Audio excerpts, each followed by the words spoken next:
mapapansin ng buong Aldab Nation sa mga Kaliserye Days. Tila si Maine Mendoza ang nagpapakita ng interes para kay Alden Richards, ngunit ngayon ay baliktad na. Tila si Alden Richards na ang bokal sa kanilang relasyon dahil sa pagkarami-raming interview nito lamang December. Kabi-kabila na ang ginawang interview ni Alden Richards sa TV o sa mga vlogger. Kaya ang tanong ng buong True-Blooded Aldab Nation, nag-matured na ba si Maine Mendoza? At siya na ba ang kumokontrol sa totoong relasyon nila ni Alden Richards? Talaga namang nakakatuwang isipin ito. Para bang isang teleserye na nabaliktad na ang lahat para sa kanila. Dati kasi ay si Alden Richards ang isang sikat na artista at si Mengay naman ay isang yaya lamang. Ngunit magandang istorya na nabaliktad na ngayon. Si Maine Mendoza ay isa ng matured, yumaman na. Si Alden naman ngayon, parang sunod-sunuran na asawa lamang na mahilig pa sa gaming. Talagang nakakatuwa ito. Mas maganda rin na gawa nila ng pelikula ito na tunay sa kanilang mga nangyayari. Plot ng story. Dati, babae ang naghahabol kay lalaki. At nabaliktad ito na ngayon sila lalaki naman ang naghahabol sa babae. Nakakatawang plot ito para sa movie nila. Marahil ay tapos na nga stage ng selusan si Maine Mendoza at Alden Richards. Marami na rin kasi silang napatunayan itong mga nakaraang taon. Kung dati-rati ay uso pa sa kanila ang selusan, lalong-lalo na si Alden Richards. Dahil napakarami ang pumapalibot kay Maine Mendoza. Nung mga nakaraang taon, isa na dito sila Sep, Derek, Arjo, Uno Emilio at iba pa. Kaya talagang makikita mo kay Alden Richards ang selos noong Kaliserye Days pa. Ngunit nabaliktad naman ito nang napabalita na si Alden Richards naman ngayon ay maraming naghahabol. Narito sila Andrea Torres, Julian San Jose, Sanya Lopez at marami pang iba. Nabaliktad nga ang sitwasyon ni Maine Mendoza at Alden Richards simula Kaliserye hanggang ngayon.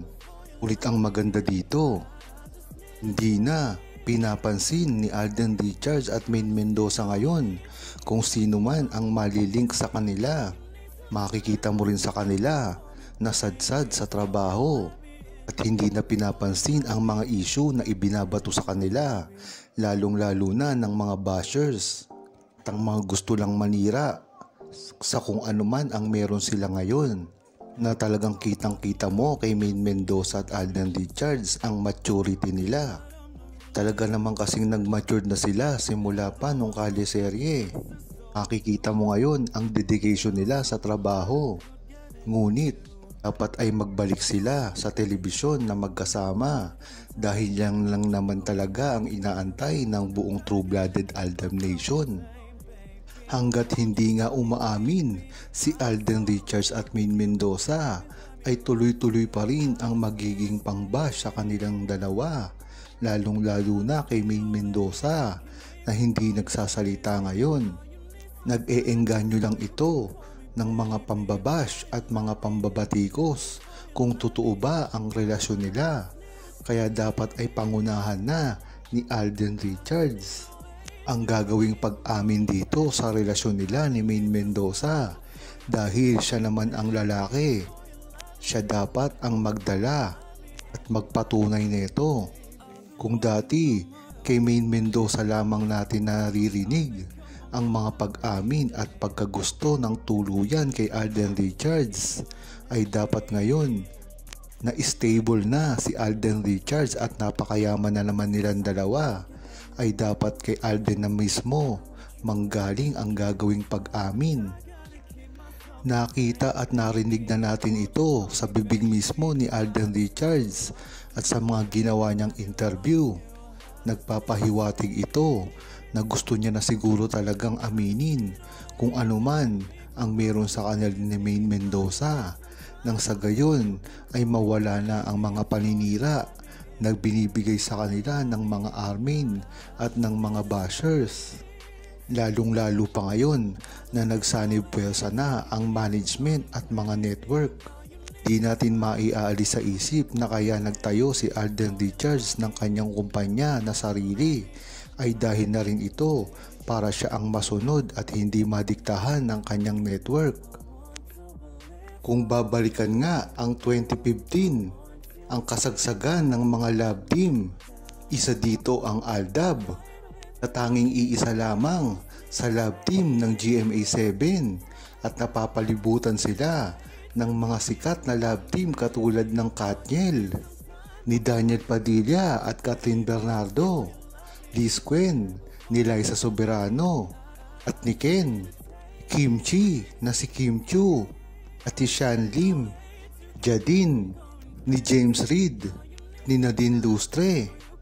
Ngunit bakit ngayon wala na ang mga love team ng ABS-CBN at tanging si Maine Mendoza at Alden Richards na lamang ang natitirang sikat? Dahil ito sa sobrang katapatan nila sa kanilang fans.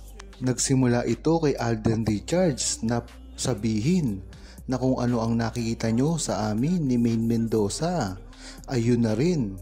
Talaga nga namang ang iba sila sa love team na ipinapakita dahil ang love team ng ABS-CBN ay dahil lamang sa promotion at hindi talagang tunay na feelings.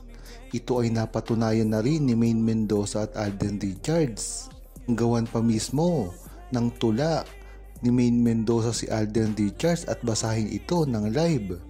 At ngayon naman 2023 at 2024 ay makikita mo naman na si Alden Richards ang nagsasabi ng totoong feelings niya para kay Maine Mendoza. Kaya yan talaga ang malaking pagkakaiba ng Aldab at sa mga peking love team. Makikita mo talaga na tapat at totoo si Alden Richards at Maine Mendoza sa mga true-blooded Aldab Nation.